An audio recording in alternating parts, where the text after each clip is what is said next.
is Ask the Minister Sunday. I love doing this. I always appreciate getting your questions and having an opportunity to answer them as best I can. I always feel that I need to start with a caveat.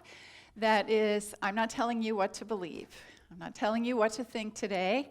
I am sharing what I believe unity teaches and to some degree what I believe. So everyone gets to make up their own mind. You make your own choices about your own beliefs. So with that caveat, here we go. So our first question comes from Nick Flores, sitting right over there. And he says, does unity believe that all methods, such as Islam, Christianity, Buddhism, Hinduism, are equal and valid paths to spiritual union with God? So the answer is yes. It needs a little bit of explanation, though. So every Sunday I say we honor all paths to God, all names for God, all expressions of God. And it's very much a part of unity philosophy to honor whatever spiritual path people follow in that sort of ascension of consciousness. What we say is that if unity resonates with you, we love having you here, we welcome you here. If unity doesn't resonate with you, we always encourage people to find a path that does, right? But that one part of his question, do we believe that all are equal and valid paths to spiritual union? What I would say about that is that we don't judge other paths. We don't look at others and say, well, you're good, you're not good, you're equal, you're valid, okay, you're all right. We really spend our time on our philosophy.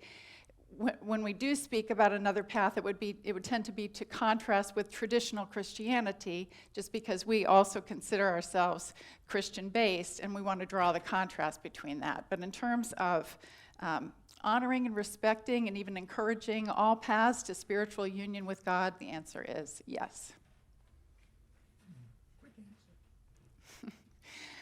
Okay, this came in anonymously on the website. I really liked your message of the 5 golden doors, but then I started wondering if what you want to be manifested and you believe will be manifested is harmful to you or to others. The Hitler question. Does the universe only allow good manifestations, or is this an explanation of why there's unhappiness and pure evil, parentheses, really bad choices in the world? There's a lot of ideas in here, so I'm going to kind of tease it apart a little bit. First of all, let me just revisit what the 5 doors was about. That was a talk I gave, I think it was October the 17th. And the 5 golden doors were 5 principles, if you will, that if we understood them and applied them in our lives, we could demonstrate more abundant living, greater prosperity, greater good in our lives. The doors were, everything I want is available, you will manifest as much as you believe is available, you'll manifest as much as you believe you deserve, you'll manifest as much as you ask for, you will manifest as much as you are willing to invest in, and you will manifest as much as you are willing to accept. So that's what the 5 golden doors were about. The reality is that we all have this power within us. We all have these innate divine powers within us. Whether we use them for good or for ill is a product of our own choices and our own free will. We have been given free will, and that accounts for what shows up in the world and in our lives. There is no greater power out there. There is no God super being that is pulling the strings or making decisions. Well, I think I'll let this show up, or no, I don't think I'm going to let that show up. Were that the case, I would venture to say we would not have had the Holocaust. We would not have had perhaps 9/11, slavery, racism, genocide, all these things that are a product of the choices that human beings have made exercising their free will. What I would say about that is everyone's on their own path. And so the bottom line is, how are you using your powers? It's not necessarily relevant to get worried about how other people are using theirs, but how are you using yours? How are you using that divine power within you, and what are you manifesting? Are you manifesting good? Are you manifesting prosperity and abundance and harmony and love? Or are you sowing discord? What are you doing with the powers that you have been given? Let's see if there was anything else I wanted to say about that. I do think, let me get some water here. I do think that we need to be careful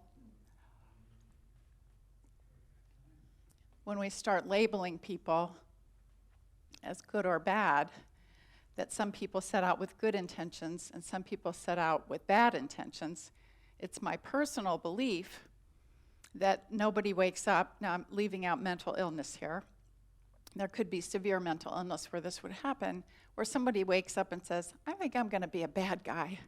I think I'm going to go out there and do bad things in the world.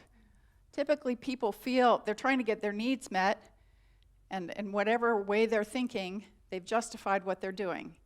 If they didn't have a justification for it, they wouldn't do it. So I just want to be careful about that kind of dualistic thinking where some of us are doing good things and some of us are doing bad things. And again, what I would say is, stick to your own knitting and how you are applying these principles in your life, because we need them. We need more people like you and you who are applying them to good. Okay, on to the next one. Oops, I skipped one. This is a good one.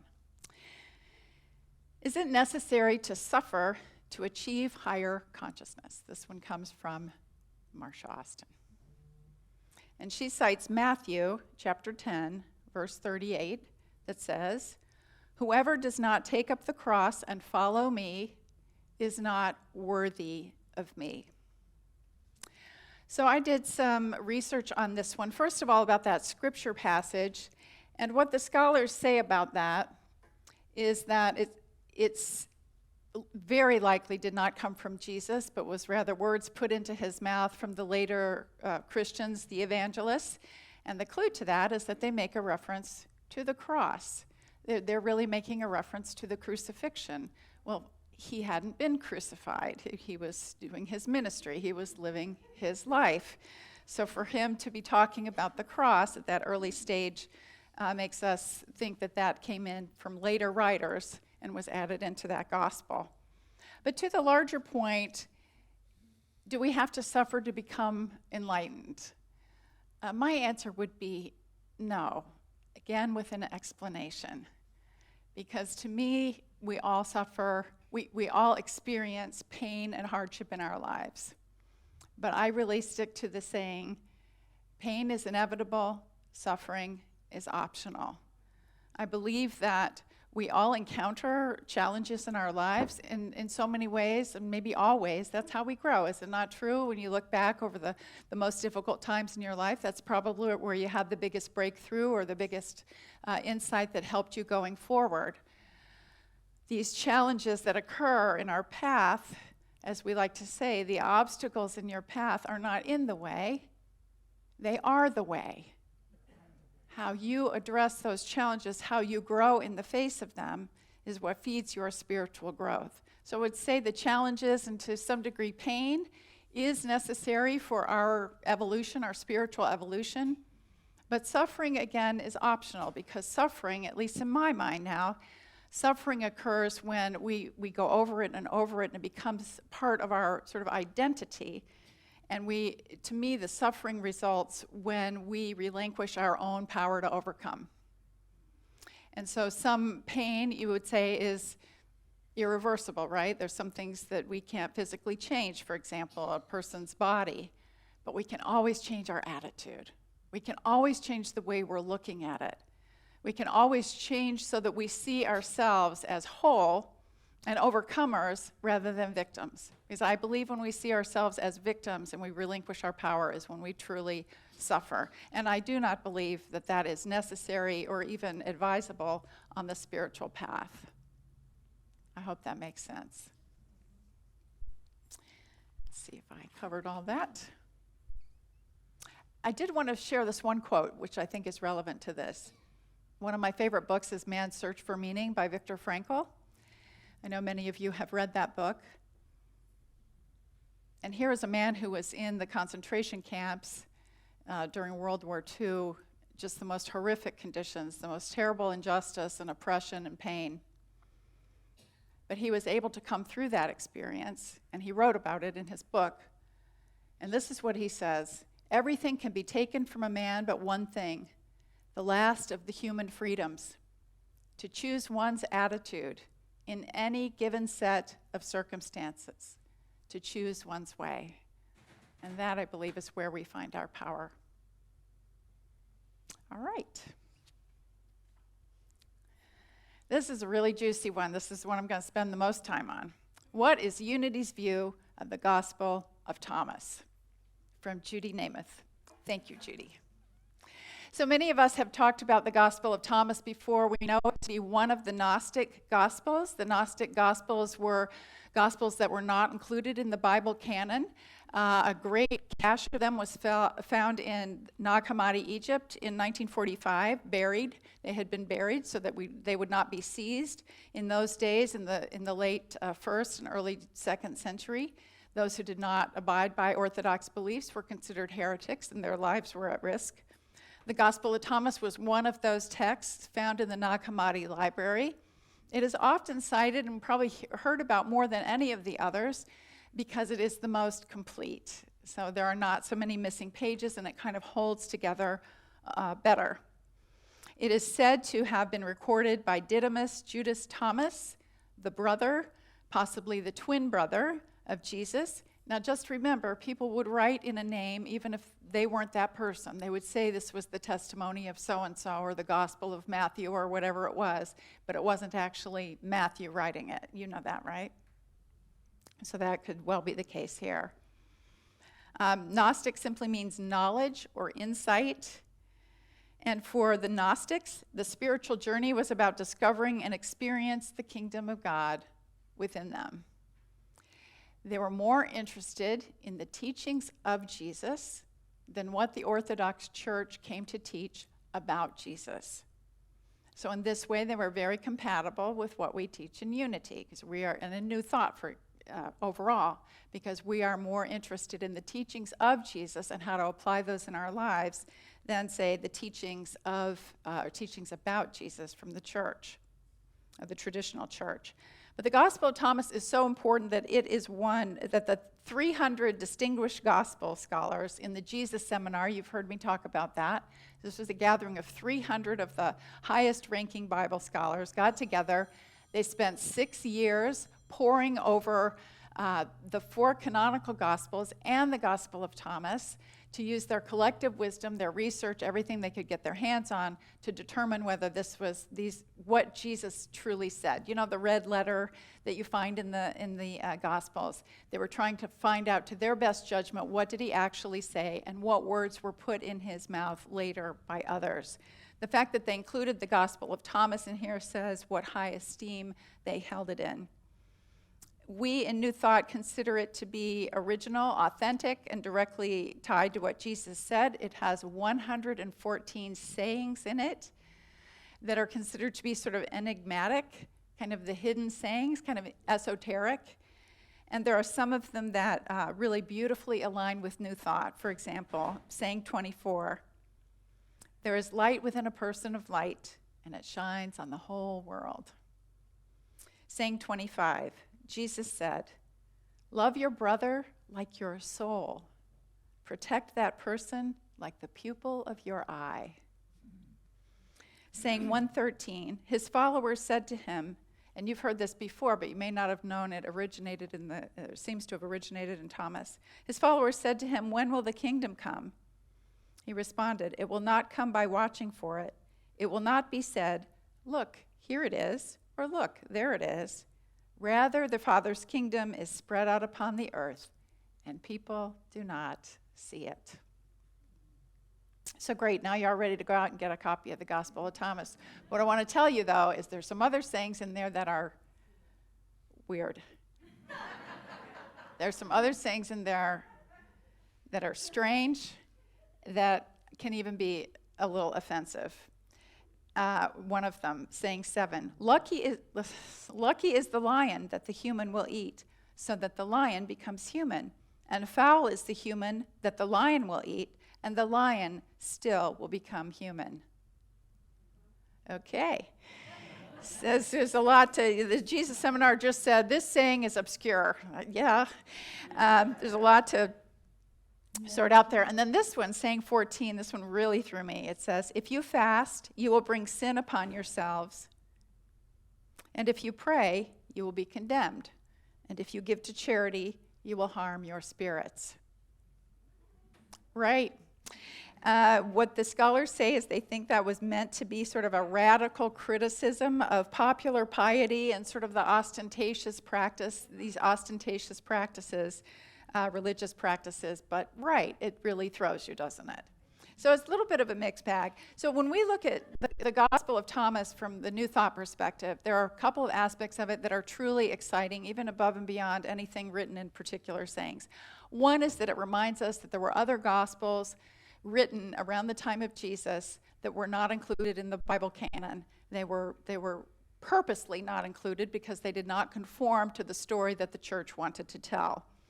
Second, Thomas was a sayings gospel. All it is the sayings attributed to Jesus. It doesn't include any narrative. It doesn't talk about a virgin birth or any circumstances around his death or resurrection. There's nothing like that in there. It is all sayings.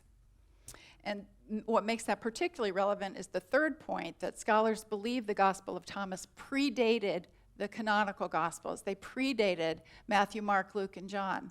So you could begin to see how the sayings existed first, the focus perhaps being on Jesus' teachings, and then others came along in later decades and layered on some popular narratives around death, or birth, death, resurrection, etc.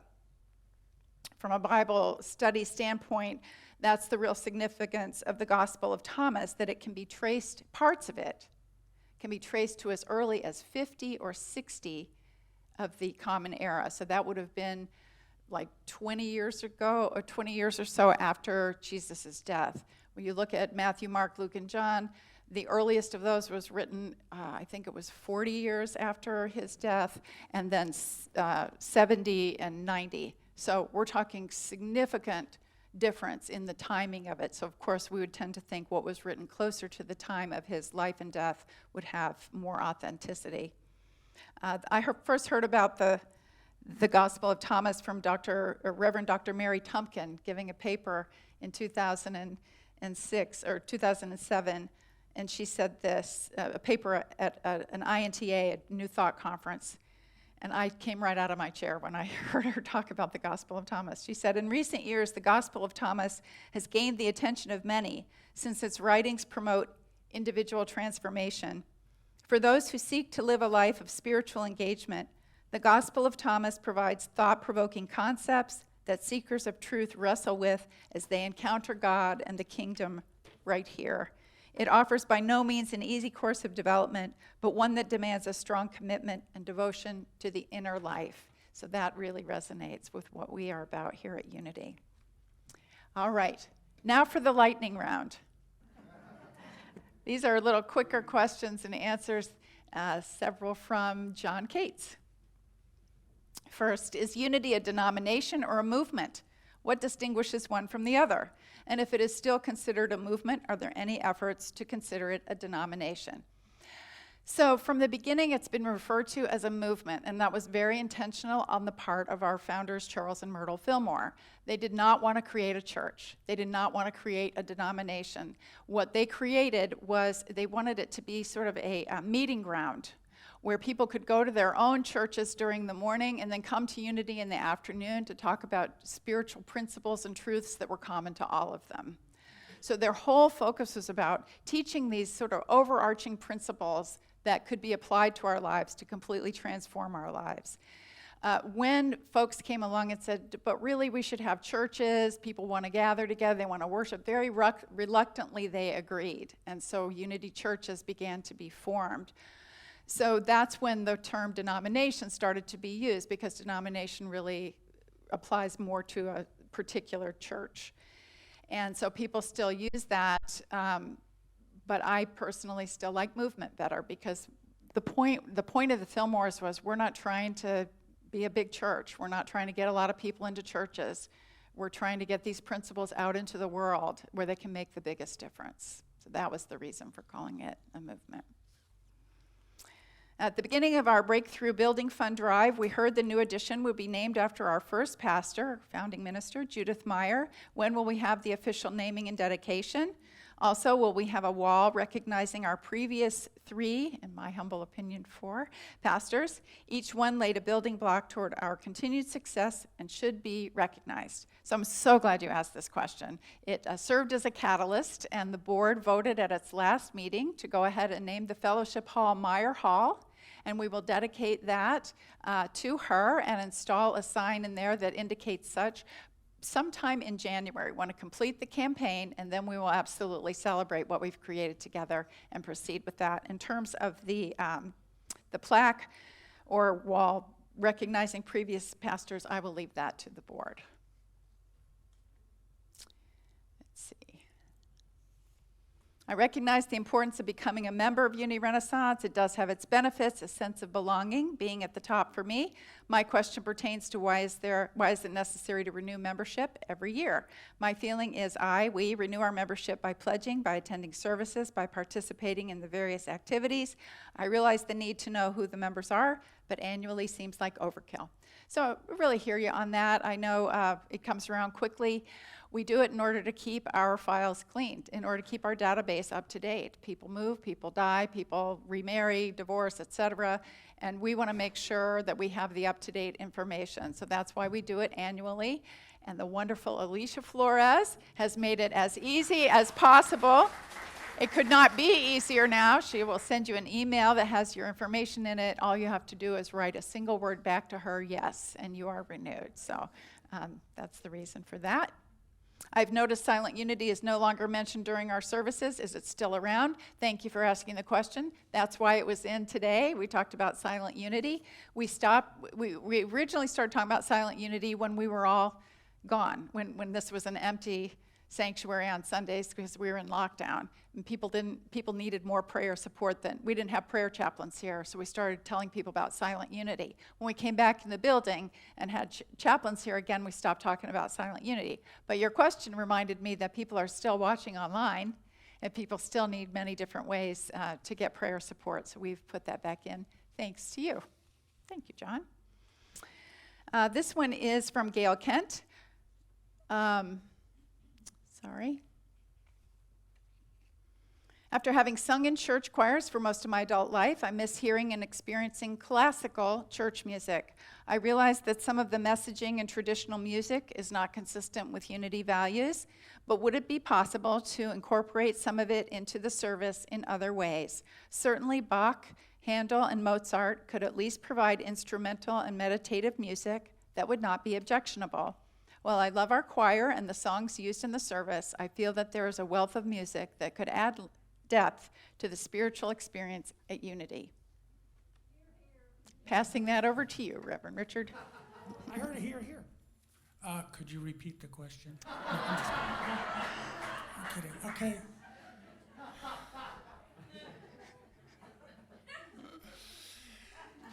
I agree that that great choral classical music is just so moving, and it really touches our, that inner ancestral, part of us. And currently, when we get our choir up to where we can go back to doing that, we will definitely do that. In the meantime, if we can have Bach, Handel, or Mozart come on in and play, I would love that, as you suggested. But in the meantime, we could use that for background music. If we were going to do a dance or some kind of theatrical production, we could bring that in. And right now we're focused on the importance of our music matching our message, so that when you leave here, you've got a solid idea and you can maybe even sing the message. So, prior to 15 or 20 years ago, Unity did not have its own body of music, but we do now. And so we use, that's our focus during the service. And as far as meditation, even doing classical music behind meditation becomes distracting, because if you recognize the melody, it takes you away from the meditation. So I always improvise the meditation music so it doesn't break your concentration. So I hear that, and I will be looking for opportunities to present some more classical choral or otherwise classical music. Thank you, and thank you, Gail, for the question. Gail had another question for us. Why is there no directory of members for Unity Renaissance? Every other congregation of which I've been a member has one. I would very much like to have one to help me feel more a part of Unity. As a member who lives on the peninsula and finds it impossible to get to the service every week, it would be a huge help to be able to make contact with individual members and learn their names. I know there are other Peninsula members, for example, but I don't know who they are and where they live. Is this a possibility? So this has been suggested a bunch. Many people would like us to have a directory again. I have some resistance to the idea of a print directory because we are bigger than something we can hand out in print now. Other people are involved in our service who aren't necessarily here. Also, the reality is that it goes out of date within probably a day of it being printed because we have new people coming and going all of the time. However, we could have an online directory, and I think I've talked to Alicia about this. We think that would be a really great idea. We're updating our database. When we get it updated, we will be able to have a member directory that has people's names and the information they're willing to have shared about them.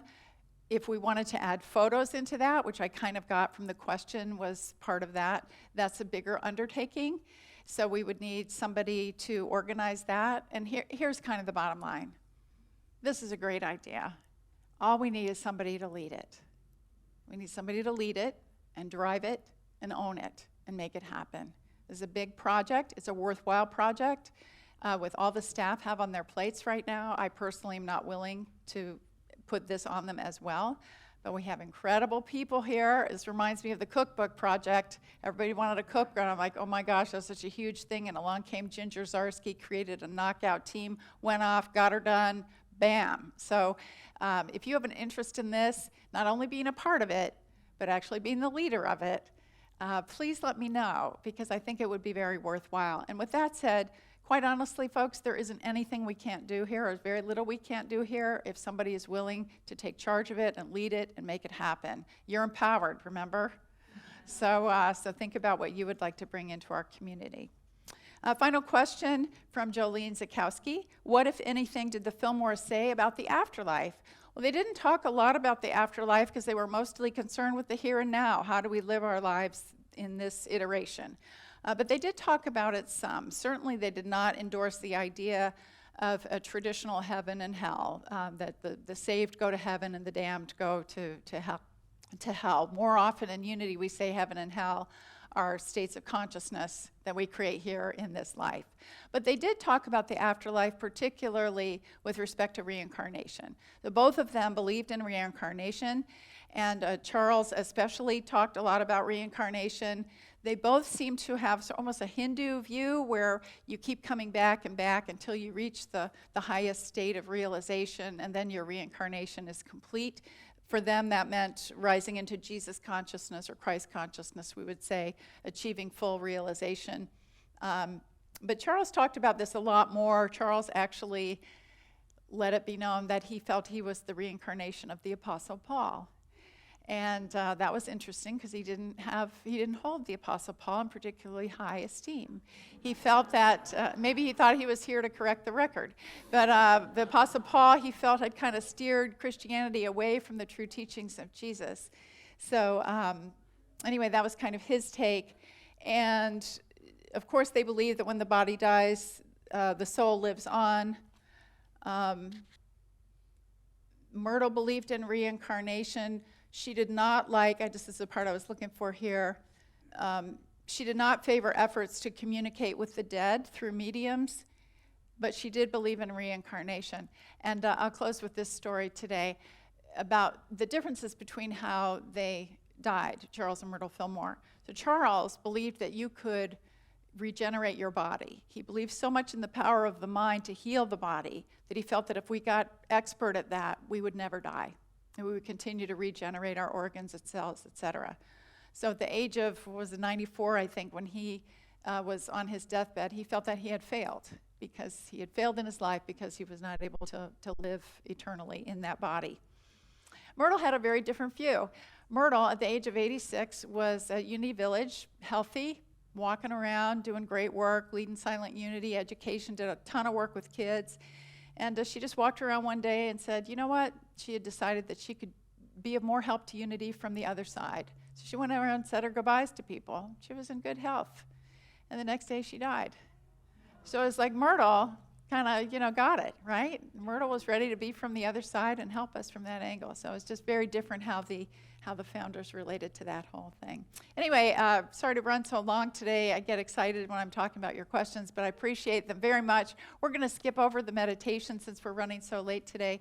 I would encourage you at some point in your day to give yourself a little meditation time.